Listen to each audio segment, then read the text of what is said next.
Welcome to the Endless Honeymoon Podcast. We're on lockdown. I have 2 words for you, Moshe. Lockdown? Oy vey. Oh, wow. You really are. You're coming into your own as a Jew, although you are wearing a very Christmassy outfit today. I hate when men say if you're wearing red, it's Christmas. Or if you have stripes, they're like, is that an Italian restaurant's tablecloth? Stripes? It's red. Or I don't know, checkers or a flower print. And people are just like... You just became... They just don't get fashion. So much more in your persona in this moment. I'm just saying it's okay. To wear green and red. Oh, it's green too? What? It's got green... Sarah Silverman gave me this dress. It is cute. Are they artichokes? No, they're green roses.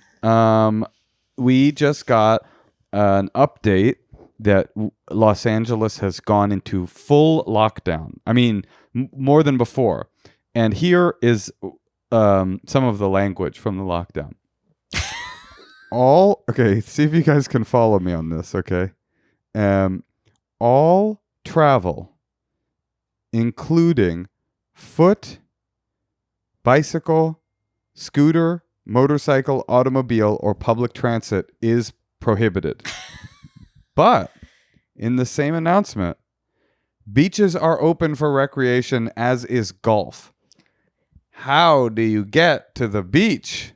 Maybe it's only for people who live on the beach are still allowed to go to the beach, and people who golf are still allowed to golf. What do you mean? What do you mean? Rich people love beaches and golfing. I'm saying how do you get to the beach? Well, they're saying that we can't walk around the block. This would be people that live in the ocean can paddle to surf and then paddle back to their sea home. What about the mayors who are telling us all of this and then they're on vacation? Oh, yeah. We got a text from Chelsea Peretti, friend of the show, about some mayor who... But wasn't our mayor just at the French Laundry? Yes, that did happen. That was amazing, too. I mean, the way... the unbelievable... I mean, just so you know, Gavin Newsom, you don't really... I know that Gavin Newsom... Are you up on him? Yeah, he's like married to Trump Jr.'s ex-wife or something. No, the other way around. He was married to Trump Jr.'s current wife. All I have to know is they have the same taste. Well, by the way, how do you go from, I mean, it couldn't be more transparent if you're married to a Democratic thought leader to a Democratic Republican cocaine addict, what your vibe is. You're not really a Politico. I don't know what that is. What do they call, you know how they call comedy groupies chuckle fuckers? And they call... No, who says that? You've never heard that? I have, but I mean, I would never repeat it. Well, I mean, I did it for comedic effect, but chuckle fuckers, there's other ones like that too for different genres. What is it called when you... only have sex with people in power? With politicians, when you're Oh, like how the Bouvier daughters, like one married, like Jacqueline Kennedy married a president and then her sister married a prince. And then didn't she marry another prince? Who's Onassis? I think that people are just raised to like find a person in power to procreate with. That's what you did, right? No, that's what I did. Look, Gavin Newsom used to be the mayor of San Francisco. That was his first big job, and I would say it's impossible to imagine he wasn't snorting piles of cocaine the size of the Golden Gate. Why? I mean, look at the guy. Oh, right. He's got that hair, that like Gordon Gekko hair, that like slick power man hair. Anyway, your point is that they're just hypocrites. Well, hold on. My point, I'm going to tell you the story of Gavin Newsom because it's a doozy. He's a hot and sexy politician, so people will not let his political career die. But he was a mayor of San Francisco, big-time party animal, allegedly. I don't know any of this firsthand. Thick dick with a little bit of a ridge on the top. I don't know that personally. But it's thick. It's regular length, but it's thicker than average. Reddish pubes. Tastes vaguely of musk. Musk is the good one, right? Must is the bad one. Oh, right. Well, must is worse than musk, but I'm not a fan of musk either. But it's musk very is manly. Musk is in the pleasant scent family, and must is I think it's gross, but yes.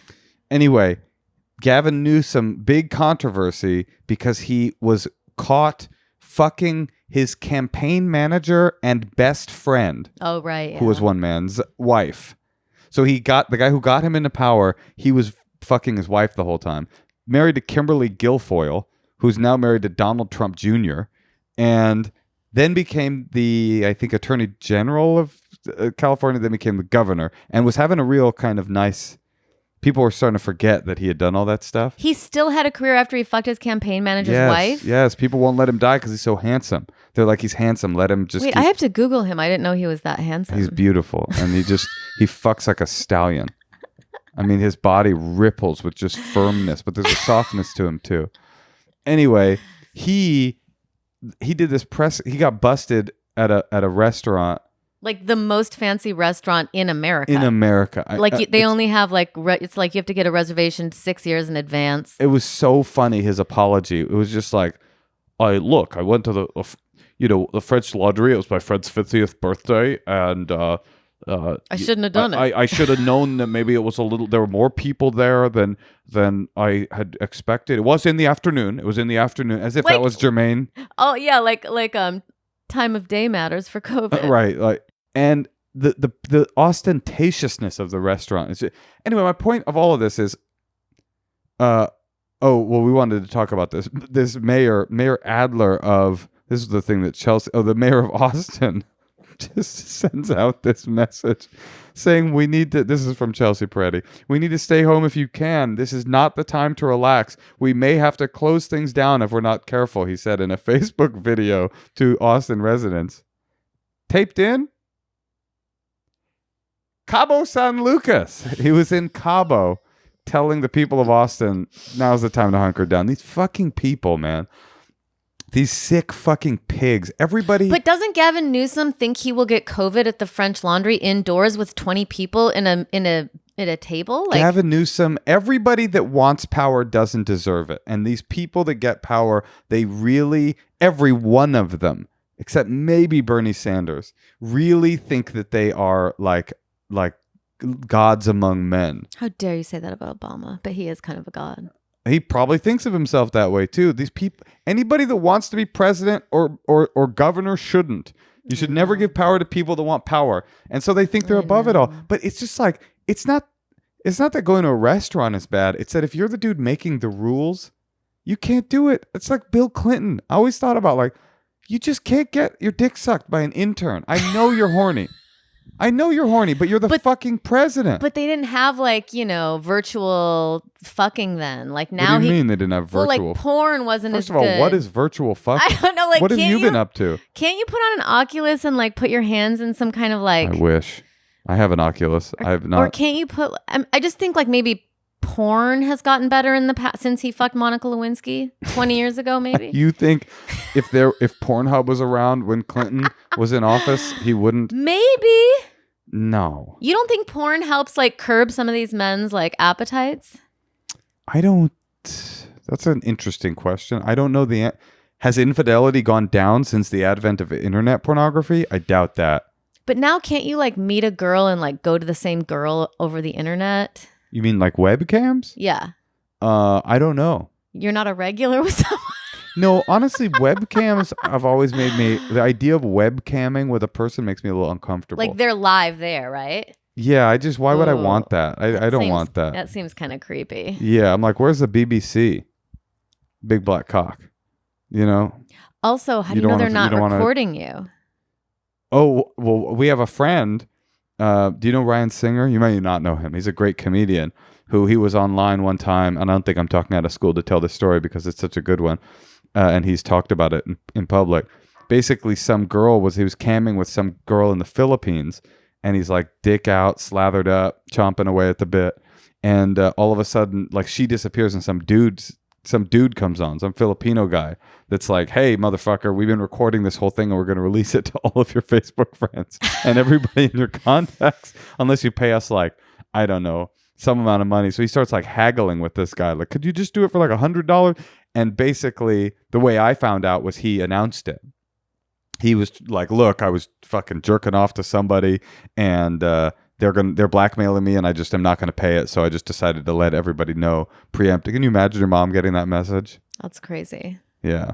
Anyway, Well, I know that you say that we're not a political podcast. I don't say anything. And, I think that it's just really hard to make sense of what's happening right now. So I think it's nice that you address it and you want to start getting into some comedy. Well, what do we? Yeah, I mean, I don't know. Wait, I had one more point about Bill Clinton getting his dick sucked. Okay. I've thought about this a lot.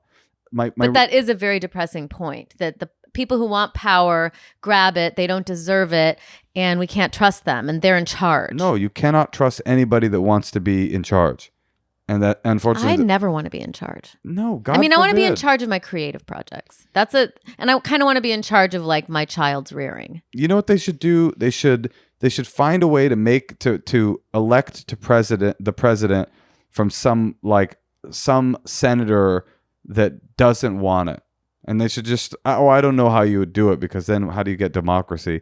But basically, it just is like these people are megalomaniacal. I mean, imagine wanting to be the leader of the free world, the leader of the free world. That's why everybody, when Trump got elected, was like, "Do you know how much he gave up? Do you know what he gave up to serve us?" I'm like, yeah. Did you think that being the president wasn't a lucrative or attractive? He's the leader of the free world. I mean, if you're a rich person, what's better than rich person? The most powerful person in the world. This is how you know we're in a fucked up time. Is sometimes I'll check into Trump's Twitter, and every single one of his tweets, like 50 of them, it's like there's a little message disputed from Twitter that's like, this is not a real thing. This has not been proven. That just feels like it should be everyone's tweets. Because no one's tweeting about anything real. Anyway, but that's amazing that as the president, you don't even have power to not. I mean, that's what he wants. He wants to sue them for doing that. Oh my God. Anyway, wait, I wanted to make my one point that I've been thinking about with this Clinton thing since 1996. Because I was like, at first I was like, look, I get being horny, but like, just don't do that while you're the president. Just don't do that. The eyes of the world are on you. You got to be a moral leader. They're sick. But then I realized it's the thing. It's not that they do it despite being powerful. It's why they do it. What do you mean? It's the same reason that powerful people like Harvey Weinstein used to, like, you go, Harvey, you could pay for sex. You could get willing partners. Bill Cosby, why would you do this? It's the psychological tick power in that makes you want to lead the world or be the most famous person or be the most powerful person in Hollywood, that makes you want to do the dirty thing and makes you want to do abrogate the rule and violate, because you're powerful and you have power and you can do anything, and that's part of it. Oh, right, because it's not like he was just horny.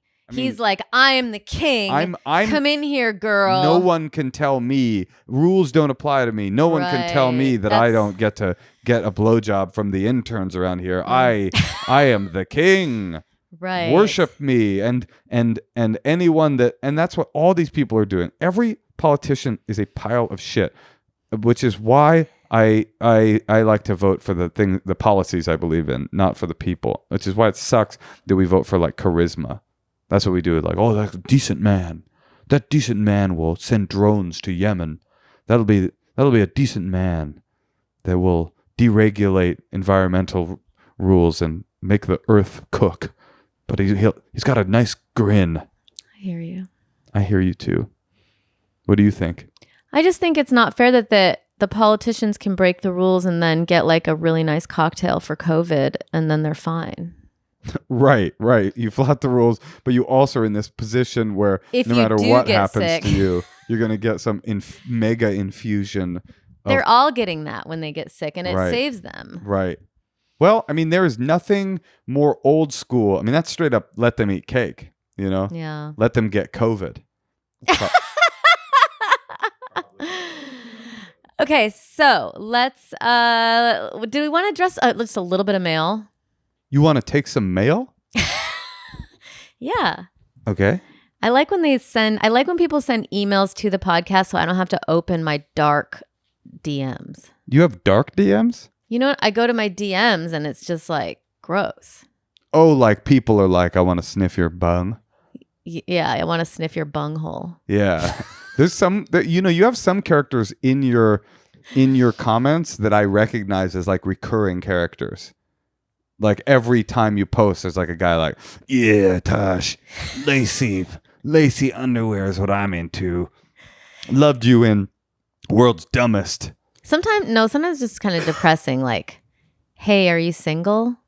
When it's like, okay, do you follow me? Like I post about my family. What do you say to them? I don't respond, obviously, but I'm Ever? looking through it to see if there's See if there's anybody hot enough to respond to? No, honestly, I'm sure a lot of people do that. But what I'm doing, I never even look at their pictures.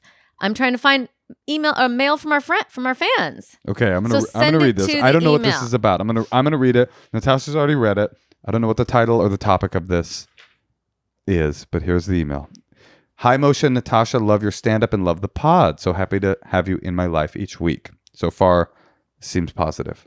I wanted to let you know a few things about Rayo's. Okay, we're going back to Rayo's.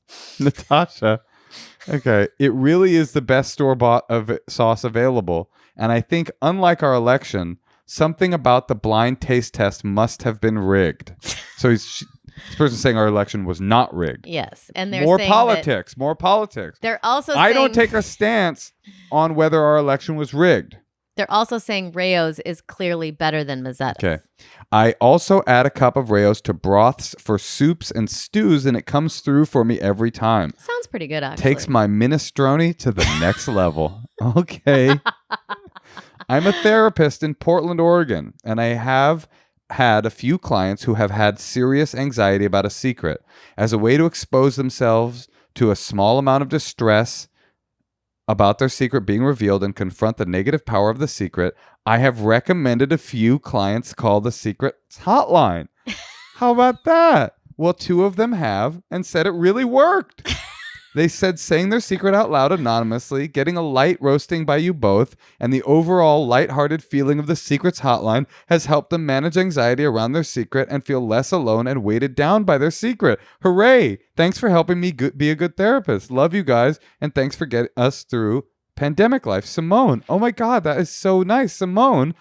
We're at P.O. Box 412, Los Angeles, California, 90067, and you can send us, I don't know, what do you think? I guess per client, probably I would say 5% of their weekly, and we're not going to do it in perpetuity. I'm just going to take a limited amount of 5% annuity from you. Okay. Yes. You want me to end that? Yeah. Well, I never thought that's such an interesting point that telling a secret helps the person. Of course. Yeah. I never thought of it like that. I did. You did? I thought of it because when I had the idea to do it, I was like, the reason that this will be sustainable, that we will continue to get secrets, is because, I mean, I guess I didn't think about the full therapeutic value of it. I'm surprised and delighted by this email, but I thought people want to get it off their chest. It's like that king has the ears of an ass thing, right? Mm-hmm. They have people that have secrets want to tell it to somebody, and to have a benign, I don't care depository for it is got to be good, right? Mm-hmm. Yes. Okay, great. I have a confession. Oh, you do? Yeah. What is it? A number of the secrets, yeah. a number of them are me calling in with a disguised voice. I will never tell you which. As long as you're not that guy who sleeps with like a Pez dispenser that he picks his butt with. That's right. Well, you would know it was me. That image still haunts me. That is very funny. You would know that was me because I would have said I often will pick at my bunghole. Wait, honey, can we listen to a secret? I mean, we should play a secret, but I gotta say that is freaking delightful. The people are getting actual therapeutic use out of our Secrets Hotline. I just think that's so nice. It's not exactly anonymous. It is. What do you mean? Because you could have someone who knows you could listen to the podcast and hear your voice. It's bold. It's bold. But honestly, it's awesome. And speaking of bold, Simone in a separate email was bold enough to email us the names and identities of the people, her clients, that left the secrets. And so I want to say to Thomas, the Pez guy, congratulations on breaking through. I wonder if it was Pez guy. Simone didn't do that. All right. Well, I want to hear a secret. Now I'm dying for one. I want one too, because this isn't just entertainment, you guys. You are participating in someone's therapeutic process. Hi, I have a secret for you guys. I feel so guilty about this. I haven't told anyone. My friend had a baby recently, and she's very scared about COVID, understandably. So her rule is you need to get tested for COVID before you see the baby, which I have done multiple times to visit the baby. But this last time, I was feeling lazy, and so I screenshotted my old negative test results and sent them in. Don't worry.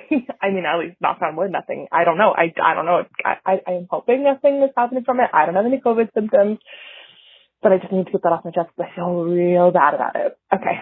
Love the show. Bye.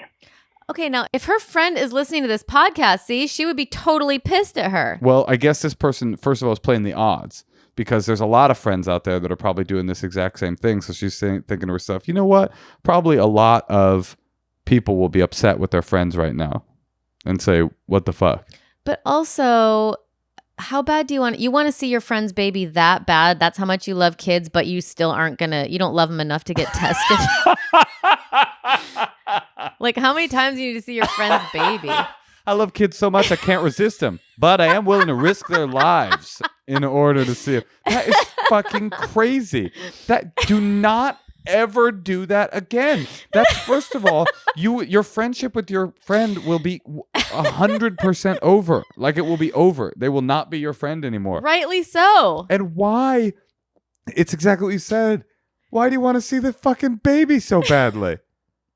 I mean, and how many, even if you were doing the legitimate COVID test, how many fucking times can you see a newborn where the cycle of your COVID tests don't keep up? We're entering a new era. You can't do things like that. What in the old era you could? No, but I think that more than ever, conscious people need to try to be doing good and promoting good and not lying, and especially to your friends, especially to your good friends. Who cares about your friendship? The infant.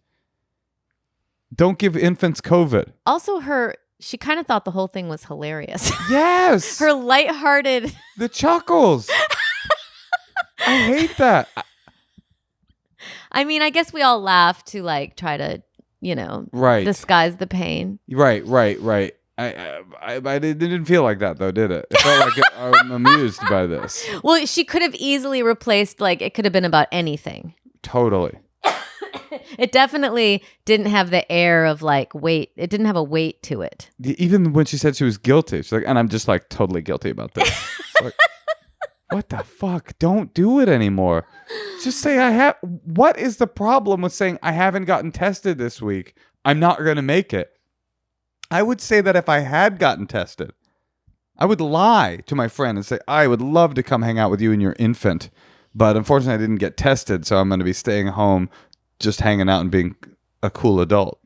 Right, because the whole point of getting tested is you've done something risky, right, in that week. It's not like she's getting tested, doing nothing, staying at home the entire time, and then screenshotting an old test, because if she didn't do anything... Yes, but I'm also saying I would get a negative test and call my friend and say, I might be positive, I'm sorry, so that I could get out of hanging out with them and their baby.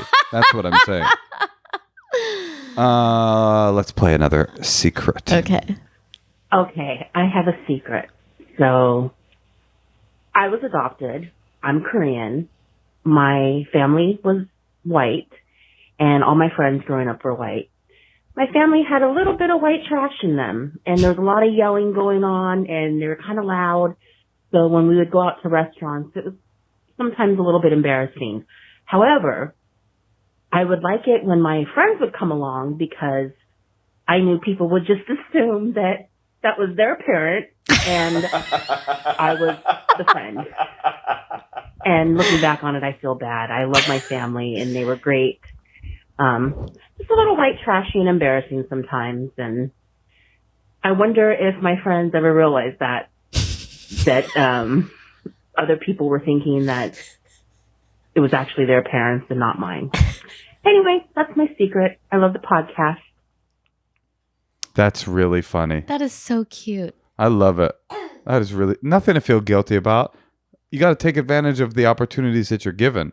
If you're going to be an adoptee, fucking get get the advantages where you can. Be like, that's not. Oh, I don't know them. I mean, people who adopt kids, they seem like saints to me. Yeah. I think it's probably everyone wants to have their own kid, but like you really don't help. You really can make a difference in the world, I think, if you adopt, because you're not like increasing the carbon footprint by like having another child, and then you're taking someone and giving them like opportunities that they would hopefully never. Hopefully you're doing that. I mean, obviously there's some terrible situations, I'm sure, and I'm sure it's a corrupt system. I don't really get the Korean adoption thing because maybe it was different a long time ago, but Korea's like a wealthy country, isn't it? Right, but maybe they were born in a poor situation, or sure. I know a little bit about Korean adoption situation because Joel Kim Booster is a comedian, very funny comedian, a Korean adoptee, and he was telling us his story about adoption and going back. And this, I'll never forget. This really blew my mind. He said that in Seoul, there's whole apartment complexes of American adopted Koreans who come back to Korea to like do, find their roots but to live there permanently. And they live in like communities in Korea. So like there'll be like a whole apartment building that'll be all American. Why? Why did they go back, or why do they live together, or what do you mean? Yeah, why do they live together? Because they are probably of a cultural kind and find it easier. And I don't know why there's an infrastructure available for the people in that community to find each other, but I just always thought that was such an interesting idea. It's like all these adoptees living together in Seoul, but they were raised in America, but they're back to find their roots, but they do it together. It kind of sounds fun in a way. Like, are they all actively looking for their parents? I don't know that much. I don't know let's have Joel Kim Booster on the damn podcast. I would love to talk to him about that. I'm so fascinated by it. Although the problem with Joel Kim Booster, I'll tell you right now what the problem with him is. He's got a fucking advice podcast. I don't know if I can have the competition on. All right. No, we'll have him on. Okay, let's listen to another secret. Okay. Natasha, Moshe, hello. I love the podcast. I love you both. It's been a huge help in getting through living in a pandemic. So my secret is something that I've come to terms with just recently, and I don't know who to tell it to, so I figured this would be the best place. It's just that in probably the last few years, my love has only grown stronger for shopping at Walmart. I didn't grow up with it. My first experience of it was in college, and now I live in Texas, and I don't know, I love shopping there. A lot of staples on my grocery list are cheaper there. The curbside pickup is really easy.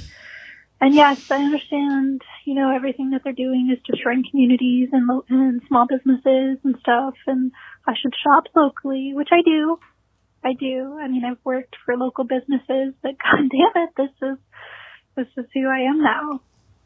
I just got back from picking up the other half of my boyfriend's birthday present from there. I just ordered his birthday cake. I think we can probably cut it off there. It's like the secret ended at your punchline, lady.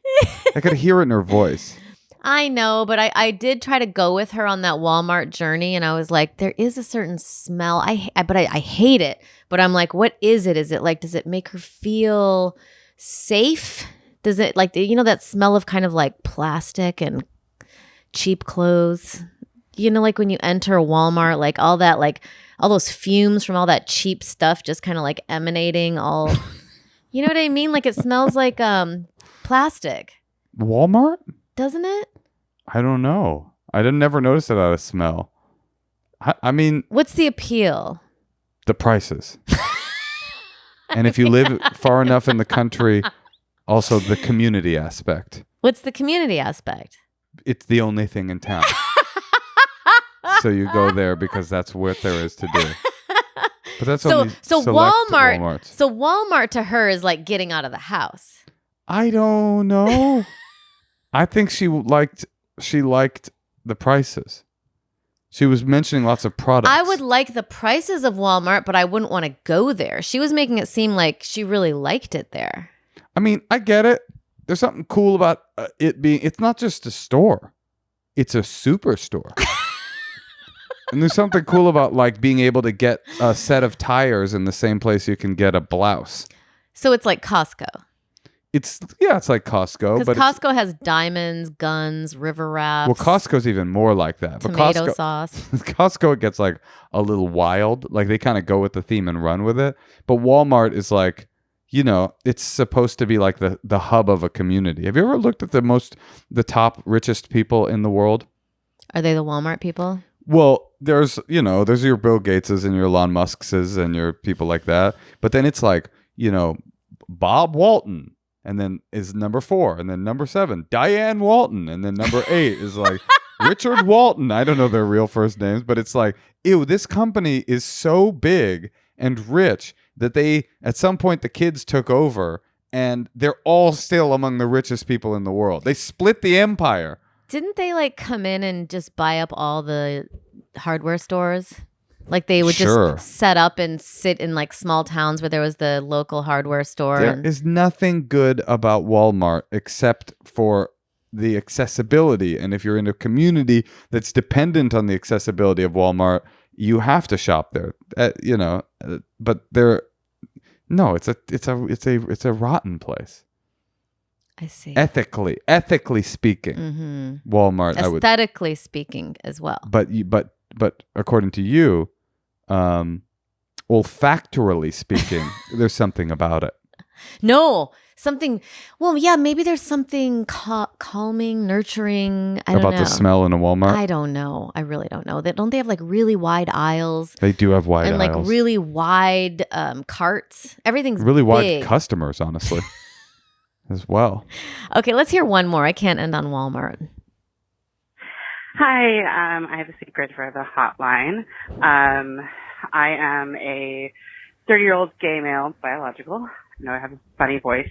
But when I was in high school, my family moved to the Caribbean, and we're very religious. I was raised Jehovah's Witness, and there was a group of 3 kids in the congregation, boys, who befriended me, and I found out it was because they were trying to see if I was gay. And I was really upset, so decided to get my revenge. And basically what I did was became really good at being a Jehovah's Witness. And I would go like door to door and preach a lot, and became just like the kid that all the parents were proud of, to the point where the group of kids that had did this thing to me, their parents in front of me, in front of them, said how much they wished that they were more like me. It did backfire, however, because when I came out of the closet, my mother was then devastated and was just like, but you were so good at a witness. And I was like, yeah, oops. Anyway, that's my secret. And I haven't really told my mom about that because I feel like she would be really upset. But yeah, all right. Love the podcast. Bye. I just really liked that he did a little caveat about his voice, because clearly every time he does a audio based thing, he's got to be like, just so you know, because a lot of stuff happened for me listening. He's like, I'm a gay, and I was like a lesbian, and then he's like male, I was like, oh, transgender, and he's like biological. I was like, oh, there was a lot of flips I was having. So that was cool. It's never good when your family when the whole family to the Caribbean when you're a kid. Sounds good to me. To be a Jehovah's Witness? That doesn't sound good to me. What do they have to like knock? So they were knocking on doors? In the Caribbean. So that's... I hear you, but... I'd rather knock on doors in the Caribbean than knock on doors in Topeka. That's true. But no, I wouldn't. I wouldn't want to go to... I wouldn't want to go to any nation to go bring them good news that I've just brought with me from the States. Like, hey, guess what? Change. I didn't understand, though. He became the best Jehovah's Witness to, like, shame those kids. You think it was shame? Or was it Not shame, but just be like, I'm better than you, and I'm gay. You should be as cool as me. Well, I think what he was saying was that they were sniffing around him because they were religious and they thought he was gay, and they were going to like try to get him, like make him be better or something. So he decided to be so much better than them that the moms were like, Right. You got to be like Mike. And then he's like, Wow, that sounds like such a hard childhood. To be gay and in an unbelievably religious order? Yeah. Yes, that sounds like then hell. Uprooted in high school? That's pretty old to be uprooted. Yeah. You already have your friends, and then you're in the Caribbean. Well, you keep saying Caribbean. Well, I'm just saying like it's not so far the best away. part of the story for this guy. That is definitely the best part. Remember when we did the comedy show in the Caribbean? In the Cayman Islands. Is that the Caribbean? Yeah. It's in the Caribbean. Yeah. Cool. It was so beautiful every day. It was so cool. And you know what was really cool is I opened a shadow tax account there. And we haven't been paying income tax since. Wait, what did we do with our baby? Oh, she's still in the Caribbean as we speak. What did we do with our baby? Because I just remember being without a baby. We were without a baby. Maybe it was before I had the child. It was not before you had the child. I'll tell you what I remember from that trip is that we went to go see Salt and Peppa. And it was a music festival we were doing. We went to go see Salt and Peppa. And I was like... We were like waiting there for them to come out and start dancing. Right. And they came out and all of a sudden it was Salt and Peppa and their DJ was a guy. And I was like, wait a minute. Is Spinderella dead? And then like I was like, what the heck? Why isn't Spinderella here? And then... Because she was billed. Yeah. Well, no, I mean, Salt and Peppa. That's who it is.